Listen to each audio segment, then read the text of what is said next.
মমতা বন্দ্যোপাধ্যায়ের সব রোজগার বন্ধ, টাকা কামানোর আসল ধান্দাটাই তার বন্ধ। কারণ তিনি মিথ্যা বলেছেন, কারণ তিনি অহংকার দেখিয়েছেন।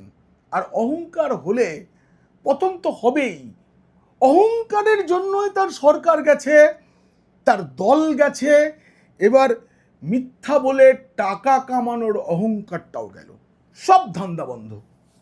তিনি কত বড় বড় মিথ্যা বলেছেন, আর এবারে তার কি পরিণতি হতে চলেছে সেটা জানতে দেখুন ও শুনুন পিনাক কি বলছে। Journalism for Bharat. আমাদের বহিষ্কৃত মুখ্যমন্ত্রী, না না মানে যিনি গর্বের ছিলেন আর কি, গর্বের মুখ্যমন্ত্রী, সততার প্রতীক, এই সততার প্রতীকের মিথ্যা এর কোনো শেষ নেই, জুড়ি মেলা ভার। বাংলায় এত মিথ্যা কোনো শিশুও বলে কিনা আমার জানা নেই। আপনারা জানেন, আপনারা সেটা জানেন, নতুন করে কিছু বলার নেই। কিন্তু সদ্য সদ্য তার একটা মিথ্যা প্রমাণ করার মিথ্যা নতুন বিতর্ক তৈরি করেছে। তার অভিযোগ, চলতি বছরে এখনো তার যে বই, প্রচুর বই তো, সেগুলো যে বিক্রি হয়, তার রয়্যালটির টাকা, সেগুলো তিনি পাননি। এই ঘটনার পিছনে বিজেপি সরকার নতুন এসেছে বা বিজেপি দল, তাদের ষড়যন্ত্র থাকতে পারে এমন ইঙ্গিত করেছেন আমাদের বহিষ্কৃত মুখ্যমন্ত্রী, যিনি নিজেও হেরে গেছেন। বরাবরই তিনি দাবি করতেন তার বই বিক্রির রয়্যালটির টাকা এত এত বেশি যে তার ব্যক্তিগত খরচের জন্য আর কোনো রোজগার দরকার নেই। এবার সেই সময় পার হয়ে গেছে নাকি রয়্যালটির টাকা আসার সময়, এবং তখনও তিনি টাকা পাননি। তিনি বলেছেন, আমি মাইনে নিতাম না। কেন নিতেন না? আপনি কি প্রমাণ করার জন্য মাইনে নিতেন না? যে আপনি সৎ। সৎ মানুষেরা বেতন নেয়, তারা কাজের মূল্যটুকু নেয়, কারণ সেটা দিয়ে তাদের সংসার চলে। যে মানুষ বেতন নেন না তাকে নিয়ে সন্দেহ তৈরি হয়। এক পয়সাও পেনশন নিই না, কেন নেন না? উনি সাংসদ ছিলেন, লোকসভার পেনশন, এবং মন্ত্রীও ছিলেন, রেলমন্ত্রী ছিলেন একাধিকবার, তিনি তো পেনশন পাওয়ার যোগ্য। তিনি বিধায়ক ছিলেন, এখন নেই। রাজ্য বিধানসভা থেকে তিনি এখন পেনশন পাবেন, কিন্তু কেন নেন না? যেটা সৎ উপায়ে আয়, যেটায় ইনকাম ট্যাক্স দিতে হয়, যেটা সরকার দেখতে পায় যে আয়টা হচ্ছে, সেই আয় থেকে আপনি কেন মুখ ঘুরিয়েছিলেন? আদৌ ছিলেন কি? আমরা জানি না, আমরা তো দেখতে পাই না বিধানসভা বা লোকসভার টাকাটা আপনার অ্যাকাউন্টে গেল কি গেল না, জানি না। দীর্ঘদিন ধরেই তিনি নাকি বই লিখে তিনি রোজগার করেন, সংসার চালান। যদিও তিনি বলেন তার কোনো পরিবার নেই, সংসার নেই, ভাইপো, ওটা এমনি, ওটা সংসার বা পরিবার নয়। তিনি বলেছেন, দীর্ঘদিন ধরে আমি বই লিখি এবং সেই বই বিক্রির রয়্যালটি থেকে যে অর্থ আসে তা থেকেই আমার চলে, কিন্তু এবছর এখনো পর্যন্ত সেই টাকা আমি পাইনি। নিশ্চয়ই বিজেপির ভয়ে সব চুপ করে বসে আছে, নিশ্চয়ই এর পিছনে ওদের কোনো খেলা আছে। মানে ভোটে হারলে ইভিএম খারাপ, ওই এক সময় ছিল না কেন্দ্রের বঞ্চনা বলতো সিপিএম, তারপরে আপনিও মানে দিদিমণিও বলতেন কেন্দ্রের বঞ্চনা, কেন্দ্রের বঞ্চনা, কেন্দ্রের বঞ্চনা, আমেরিকার কালো হাত ভেঙে দাও, গুড়িয়ে দাও। একটা সময় বলতো, আমি জানেন ছোটবেলায় ভাবতাম সত্যি করেই বুঝি আমেরিকার লোকেরা কালো, সিপিএম এর প্রচার শুনে। পরে দেখেছি যে না, সাদা কালো দুই আছে। মমতা বন্দ্যোপাধ্যায়ের যে বই, তার বড় পাবলিশার হচ্ছে, এবং কলকাতা তথা বাংলার একটা অন্যতম গুরুত্বপূর্ণ পাবলিশার হাউস দেশ পাবলিশিং। দেশ পাবলিশিং এর কর্ণধার তিনি, ওই বইমেলা যে গিল্ডেরও কর্ণধার ছিলেন সুধাংশু শেখর দে। তিনি স্পষ্ট করে বলেছেন যে এই রয়্যালটির অর্থ দেওয়া নিয়ে কোনো জটিলতা, কোনো অনিয়ম নেই, বিজেপি কোনো চাপ দেয়নি। বছরে একটা নির্দিষ্ট সময়ে রয়্যালটি দেওয়া হয়, আর্থিক বছর শেষ হলে হিসাব শুরু হয়, জুন জুলাই মাস নাগাদ টাকা দেওয়া শুরু হয়, আগস্ট সবে পড়েছে, এক এক করে হচ্ছে। মমতা বন্দ্যোপাধ্যায় নির্দিষ্ট সময় তার টাকা পেয়ে যাবেন। এটা একটা নিয়মিত প্রক্রিয়ার অংশ, কে কখন টাকা পাবেন এর জন্য আলাদা করে কিছু। কিন্তু মমতা বন্দ্যোপাধ্যায়, আপনাকে বলি, সুধাংশু শেখর দে যখন বলেছেন তখন আপনি এবারের টাকা পেয়ে যাবেন, এবছর টাকা পেলেও আর তো কোনোদিন পাবেন না। কেন পাবেন না জানেন? মমতা বন্দ্যোপাধ্যায়ের রয়্যালিটি বাবদ টাকা আর কেন পাবেন না সেটা জানার আগে আপনাদের বুঝতে হবে, জানতে হবে কেন তিনি টাকা পেতেন। দেখুন, তার বইয়ের সংখ্যা 150-র বেশি। ক্ষমতায় থাকাকালীন তো প্রতি বছর বই মেলায় তার 3টে 4টে 5টা 7টা করে বই প্রকাশিত হতো। বিভিন্ন সরকারি স্কুল এবং সরকার পোষিত লাইব্রেরিগুলোতে বাধ্যতামূলকভাবে মমতার বই দেওয়া হতো। রাজ্যে কত স্কুল, কত লাইব্রেরি, একবার হিসাবটা করুন। সব জায়গায় তার 2টি করে বই গেলে রয়্যালিটির পরিমাণ নেহাত অল্প নয়। এই বিপুল টাকাটা তিনি রোজগার করতেন। কেউ না পড়লেও লাইব্রেরিগুলো এই বইগুলো কিনতে বাধ্য হতো। আর এই যে জোর করে গচিয়ে দিয়ে নিজেদের অন্য বই, এই যে মমতার বইগুলো, এগুলো জোর করে লাইব্রেরিকে গচিয়ে দেওয়া হতো। একই সঙ্গে কি করা হতো, সরকারি লাইব্রেরিগুলোতে ওই সংশ্লিষ্ট পাবলিশার তিনি কি করতেন, তার প্রকাশিত অন্য বইগুলোও সেই সঙ্গে লাইব্রেরিতে দিতেন। মমতা বন্দ্যোপাধ্যায় চোখ বুজে থাকতেন, কারণ তাতে তার আয় বাড়ছে। এমন অভিযোগ দীর্ঘদিনের অভিযোগ। কিন্তু মমতা এই কথাটা প্রথম কবে বলেন যে রয়্যালটির অর্থ দিয়ে তার সব চলে, সেটা বুঝতে হবে। সেটা খুব মজার বিষয়। আপনারা শেষ পর্যন্ত ভিডিওটা দেখলে বুঝতে পারবেন যে শুধু বই বিক্রির রয়্যালটি নিয়ে কত বড় মিথ্যা, কতভাবে বাংলার মানুষকে তিনি ঠকিয়েছেন। আপনারা বিশ্বাস করতে পারছেন না এখনো? এই ভিডিওর শেষটা আপনারা দেখুন, দেখলে বুঝতে পারবেন। বাংলার বড় বড় সাহিত্যিকরা যেটা করতে পারেননি সেটা করেছেন নাকি আমাদের সততার প্রতীক। দেখুন, আমি বলছিলাম না, মমতা বন্দ্যোপাধ্যায় কবে বলা শুরু করলেন যে রয়্যালটির টাকাতেই তার সব চলে। 2022 সালের 21শে জুলাই হলো।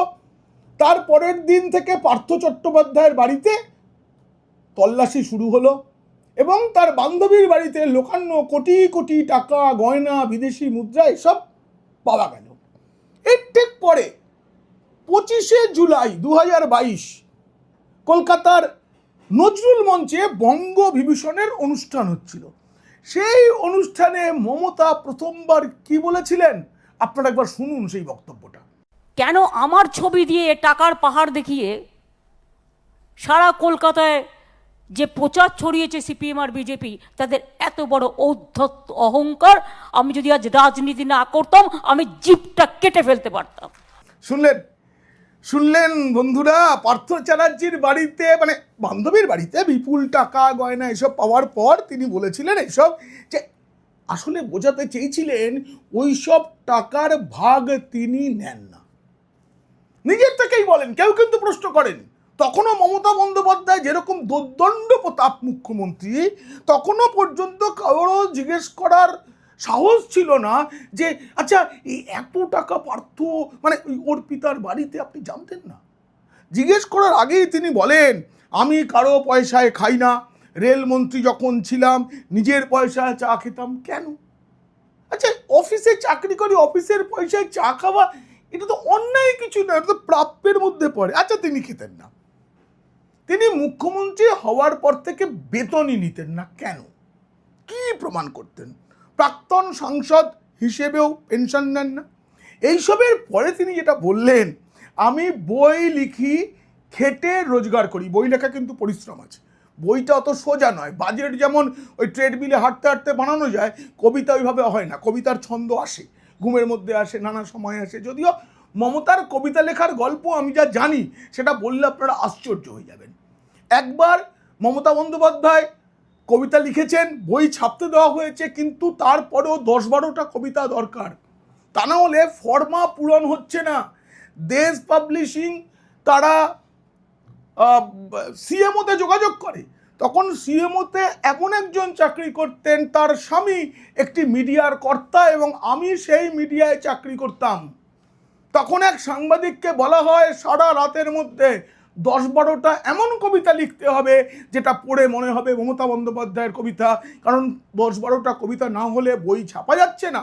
আর মমতা বন্দ্যোপাধ্যায় লেখার মতো সময় নেই। লেখা হয়েছিল সারা রাত ধরে কবিতা লিখে, এরকম অনেক অজস্র অজস্র গল্প আছে। কিন্তু এই যে তার 120টি বই বেরিয়েছে, তিনি সেইটা নিয়ে বলার পাশাপাশি বললেন কি, আমি গানে সুর দিই, কারো পছন্দ নাও হতে পারে।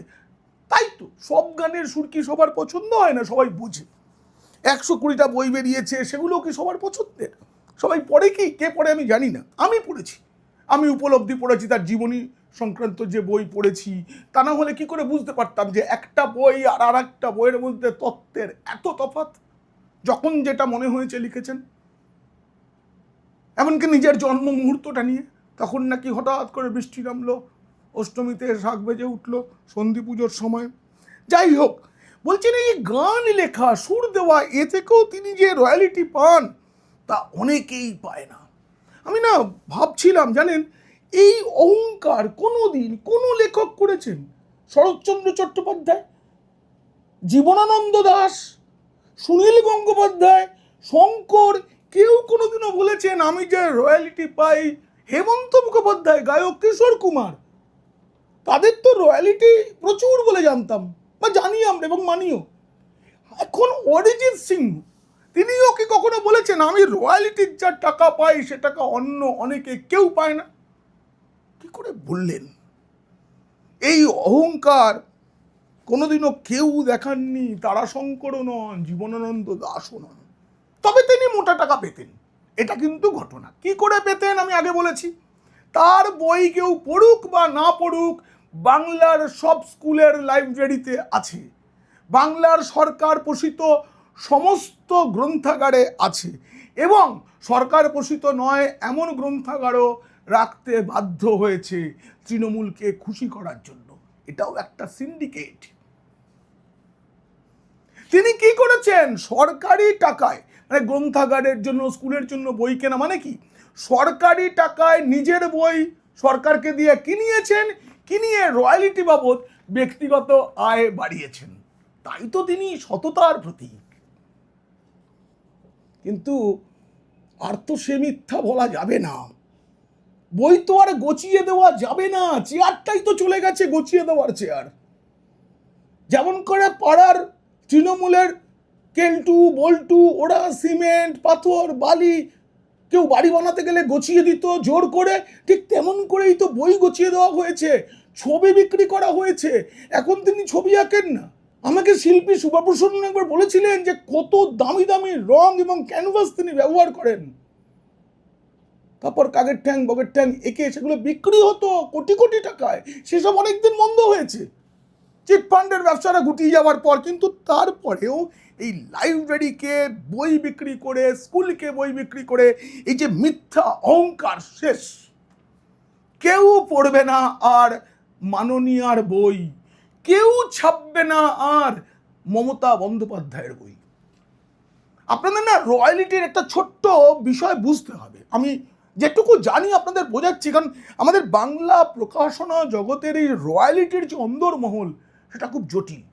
দেখুন, একটা বই আমরা যখন 500 টাকা দিয়ে কিনি, তার মানে এর মধ্যে কত টাকা লেখক পাচ্ছেন, এটা কিন্তু খুব জটিল অঙ্ক। বাংলা প্রকাশনা জগতের সবচেয়ে বড় যে রহস্য, তার মধ্যে একটা হচ্ছে রয়্যালিটি। শব্দটা আমরা প্রায় শুনি, কিন্তু এর প্রকৃত অর্থ আমরা সবাই জানি না। প্রথমেই একটা ভুল ধারণা ভাঙি যে অনেকেই মনে করেন যত বই বিক্রি হবে লেখক তত ধনী হবেন। বাস্তবটা তা নয়। একজন লেখক ধরুন বছরের পর বছর সময় দিয়ে একটা বই লিখলেন, মানে মমতা বন্দ্যোপাধ্যায়ের মতো নয় যে 10 বছরে 100-র উপরে বই লিখেছেন তিনি, শেষ 10 বছরে।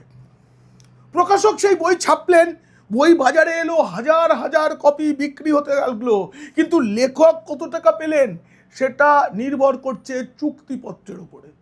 3-4 রকমের চুক্তি হয়, তাতেই লেখা থেকে কিভাবে টাকা পাবেন। কেউ কেউ বলেন যে আসলে কিন্তু রয়্যালিটির টাকা এমআরপির ওপর সবসময় হয় না। অনেক সময় হয় যে একজন প্রকাশক সেই বইটা ছাপতে যা খরচ হলো ইত্যাদির পর তিনি একটা দাম নির্ধারণ করলেন, যারা বিক্রি করবে তাদের কমিশন ছাড়লেন, এরপরে তিনি যে টাকাটা পেলেন তার 10% লেখক পান। ভারতের অনেক জায়গায় এমআরপির ওপরে দেওয়া হয়, সেখানে নেট সেলস কত তার উপরে নির্ভর করে কত টাকা রয়্যালিটি পাবেন। ধরুন একটা বইয়ের দাম 500 টাকা, এখন প্রশ্ন, লেখক কি 500 টাকার 10% পাবেন? সেটা হচ্ছে নির্ভর করছে চুক্তির ওপর। যদি এমআরপি ভিত্তিক হয়, বইয়ে লেখা আছে 500 টাকা, 10%, তিনি প্রতি কপিতে 50 টাকা পাবেন। কিন্তু যদি এমআরপি না হয়, তাহলে প্রকাশকের পকেটে আসছে 300 টাকা, তার উপরে 10% 30 টাকা প্রতি বই। এটা হচ্ছে নেট রিসিপ্ট। এখানে আরেকটা বিষয় আছে যে অনেকে একবারে কিছু টাকা দিয়ে দেন, তারপরে 1000 কপি বিক্রি হলো না, 1 লক্ষ কপি বিক্রি হলো, লেখক কিছু পান না। আর সবচেয়ে বড় গল্পটা কি জানেন? পশ্চিমবঙ্গের যে প্রকাশনা শিল্প, তার একটা বড় অংশ টাকা নিয়ে বই ছাপেন। লেখকদের টাকা দিতে হয়, বিশেষ করে নতুন কবিদের। তারা টাকা দেন, তাদের বই ছাপা হয়, তারা 30 কপি পান হাতে, সেটা বিলি বন্টন বা নিজে বিক্রি করুন, যা খুশি করুন। বাকি বই ছাপা হয়েছে কিনা সেটুকুও। এই অভিযোগ কিন্তু আজকের নতুন নয়, কিন্তু এই যে লেখক শিল্পী মমতা বন্দ্যোপাধ্যায়, তিনি কোনোদিনও এটার প্রতিবাদ করেছেন? করেননি, কিন্তু করেননি। এবং এই যে আপনাদের বাড়িতে, যাদের যাদের বাড়িতে ঠাকুরমার ঝুলি পুরনো বইটা আছে, মিত্র ঘোষ প্রকাশিত, আপনারা বইটা খুলে দেখবেন, দক্ষিণারঞ্জন মিত্র মজুমদার, তার এই ঠাকুরমার ঝুলি চিরকালেরই বেস্টসেলার। এই বইটার প্রথম পাতা উল্টালেই তিনি নিজে হাতে নীল কালিতে সই করতেন ছাপার পর, এবং যারা কিনতেন তারা ওই সইটা দেখে কিনতেন, এবং দক্ষিণারঞ্জন মিত্র মজুমদার জানতে পারতেন কত বই ছাপা হলো, কত বই বিক্রি হলো, তার উপরে তিনি রয়্যালিটি নিতেন। এটা আর কেউ করেন না। আপনারা দেখতে পারেন বাড়িতে যদি ঠাকুরমার ঝুলি থাকে। এইবারে দেখুন, এই যে আমাদের গর্বের মুখ্যমন্ত্রী যিনি ছিলেন, সততার প্রতীক ছিলেন, তার তো এই দুটো মাত্র পরিচয় নয়, তার অনেক পরিচয়। তিনি কবি, তিনি লেখক, তিনি ছড়াকার, ছোটদের জন্য ছড়া লিখেছেন, তিনি উর্দু ভাষা জানেন না কিন্তু উর্দুতে শায়রি লিখেছেন, তিনি ঔপন্যাসিক, তিনি সাহিত্যিক, তিনি প্রবন্ধকার, তিনি ইতিহাসবিদ, ইতিহাসও লিখেছেন, বাংলার ইতিহাস, তিনি প্রচ্ছদ শিল্পী, এমনকি প্রতিবার চক্ষুদানও করতে জানতেন, সেটা বাদ দিচ্ছি, তিনি তো ছবি আঁকতেন, আপনারা জানেন, তিনি গীতিকার, তিনি সুরকার, ইত্যাদি ইত্যাদি ইত্যাদি ইত্যাদি, যা কিছু আছে সব কিছু এক করলে যেটা হয় তার নাম মমতা বন্দ্যোপাধ্যায়। আসলে কি জানেন? আসলে তিনি একজন মস্ত বড় গল্পকার। মানে নিজের গল্প বড় বড় করে বলা, না না, গল্পকার বলাটা ঠিক হল না, তিনি হচ্ছেন গুল্পকার। গৌরকিশোর ঘোষ তথা রূপদর্শীর ভাষায় গুল্প, তিনি গুল্প সমগ্র লিখেছিলেন। গুল্প মানে তাতে গুল এবং গল্প দুটো মিলিয়ে গুল্প। মমতা বন্দ্যোপাধ্যায় এই গুল্প সাহিত্যের রানী। শুনতে অবাক লাগছে, খারাপ লাগছে, তাও বলছি। এই যে তার বক্তব্য, তিনি রয়্যালিটির পয়সায় সংসার চালাতেন। আমি আগেই বলেছি, বাংলা ভাষায় যত বড় বড় সাহিত্যিক আছেন, তাদের একদম গড়গোনা দু একজনকে বাদ দিলে তারা কেউ রয়্যালিটির ভরসায় সংসার পাতেননি। তাদের অন্য রোজগার ছিল এবং সেটা চালিয়ে যেতে হয়েছিল। আমি উদাহরণগুলো দেব আপনাদের। আমি অনেক গবেষণা করে, খোঁজ খবর করে কে কি করতেন সবটা বের করেছি, আপনারা শুনলে অবাক হবেন। এবং আমি আপনাদের বলি, ডাল ভাত দূরের কথা, রয়্যালিটির টাকায় জল গরম হয় না। বঙ্কিমচন্দ্র চট্টোপাধ্যায়, তিনি দেশকে জাতীয়তাবাদের মন্ত্র, দেশপ্রেমের মন্ত্র, বন্দে মাতরম দিয়েছেন, আনন্দমঠ উপন্যাস লিখেছেন, অনেক লিখেছেন, কিন্তু তার এ থেকে সংসার চলতো না। তিনি ব্রিটিশ সরকারের ডেপুটি ম্যাজিস্ট্রেট ছিলেন, ডেপুটি কালেক্টর ছিলেন। মাইকেল মধুসূদন দত্ত শিক্ষকতা করতেন, পরে কলকাতা হাইকোর্টে আইন সংক্রান্ত কাজও করতেন। রবীন্দ্রনাথ ঠাকুর চাকরি করেননি, কিন্তু তিনি জমিদার বাড়ির পুত্র এবং জমিদারি পরিচালনার কাজও তিনি করেছেন। শরৎচন্দ্র চট্টোপাধ্যায় তিনি বার্মার পাবলিক ওয়ার্কস অ্যাকাউন্টস অফিসে কাজ করেছেন, কেরানির কাজ করতেন। বিভূতিভূষণ বন্দ্যোপাধ্যায় স্কুল শিক্ষক ছিলেন, তাছাড়াও তিনি একটি জমিদারির এস্টেট ম্যানেজার ছিলেন। তারাশঙ্কর বন্দ্যোপাধ্যায় কিছুদিন ব্যবসা করেছিলেন, তারপরে তিনি প্রচুর লিখতেন এবং বলা যায় যে তারাশঙ্কর বন্দ্যোপাধ্যায় তিনি লিখেই রোজগার করেছেন। তার লেখা থেকে একাধিক সিনেমা হয়েছে, ফলে তার রয়্যালিটির পরিমাণটাও বেশি ছিল।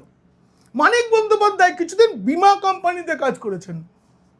জীবনানন্দ দাশ তিনি বিভিন্ন কলেজে অধ্যাপনা করেছেন, ইংরাজির অধ্যাপক ছিলেন। বুদ্ধদেব বসু তিনি যাদবপুর বিশ্ববিদ্যালয়ের অধ্যাপক ছিলেন, এছাড়া তিনি সম্পাদনার কাজ করতেন। বুদ্ধদেব গুহর নিজস্ব চার্টার্ড অ্যাকাউন্ট ফার্ম ছিল, আমি গেছি, বিশাল প্রসার। সারা দিন তিনি অফিসে বসতেন কলকাতায় ধর্মতলা চত্বরে, তারপর লেখালেখিও করতেন।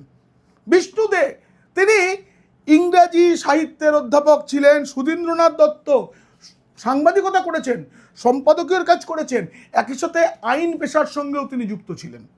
প্রেমেন্দ্র মিত্র সাংবাদিকতা করেছেন, চলচ্চিত্রের চিত্রনাট্য লিখতেন, সিনেমা পরিচালনাও করেছেন।